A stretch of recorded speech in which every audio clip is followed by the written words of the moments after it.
السلام عليكم يا حبايبي، عاملين ايه؟ بصوا الفيديو ده مخصوص للناس اللي بتربى على سطح او سايبه الارانب في الهواء. فانا هعمل لكم الفيديو دوت نصيحه مني ليكم، لاني انا زي ما اتعلمت ومن الاخطاء لازم اعلم غيري. فانا ما بستخسرش فيكم حاجه بصراحه، ولازم اعرفكم كل حاجه صغيره وكبيره عن تربيه الارانب. فاحنا ان شاء الله يعني انا كنت سايبه الارانب في البلكونه كلها اهي، ومقفله باب برضو يعني اهو. ده باب العشه، هي اوضه مش عش. تمام.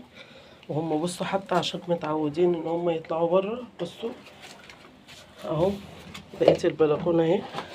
فهم بيطلعوا وسايبه باب البلكونه كده مفتوح، باب العشه.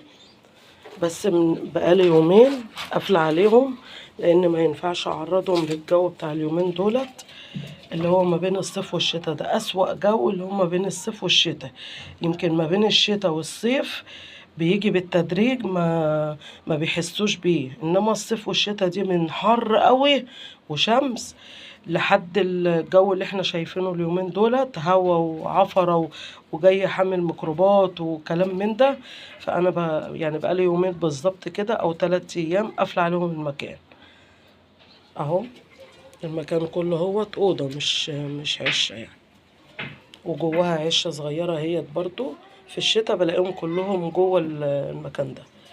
تمام. لو انت مربيه على سطح وسايبه الارانب مع الطيور عادي او فاتحه عليهم، لا اقفلي عليهم اليومين دول، نصيحه مني ليكي. اقفلي عليهم اليومين دول، لان اخطر ايام هي اليومين اللي جايين دول. فلحد ما يتعودوا على الجو، وسيبيهم بقى، سيبيهم في فترة الشمس، وعلى آخر النهار كده برضو دخليهم المكان، ما تسيبهمش في السقعة ديت. لأن الأرانب الطاقة عندهم ضعيفة، هما بيستحملوا السقعة وبيستحملوا الحر برضو، بس احنا على قد ما نقدر نحافظ برضو عليهم. تمام. وانا عندي الارانب زي الفل اهي الحمد لله. اللي بيسالوني على الارانب دول مش كلهم طبعا. الارانب عشان نسيت التصوير، فما الوقت ما بيرضوش يخلوني اخش عندهم اصور اهو.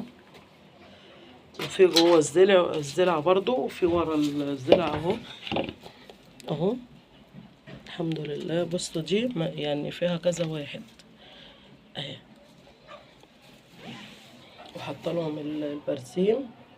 ونصيحة برضو، يعني حاجة مهمة برضو نسيت اقول لكم عليها. البرسيم اليومين دول ولا ينفع للطيور ولا ينفع للغنم ولا ينفع لأي حاجة. البرسيم اللي هو البشاير ده ما انصحكوش بيه خالص، لأن بيبقى طالع بكيماوي. أي نعم كل حاجة بالكيماوي، بس اليومين دول ما انصحكوش بالبرسيم. بيبقوا ساقيين وحاجات كده وأنا طول عمري ما باخدش البرسيم البشاير ده.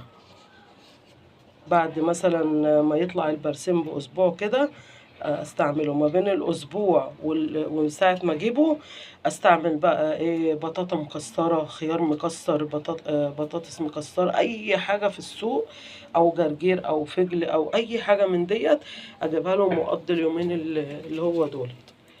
تمام.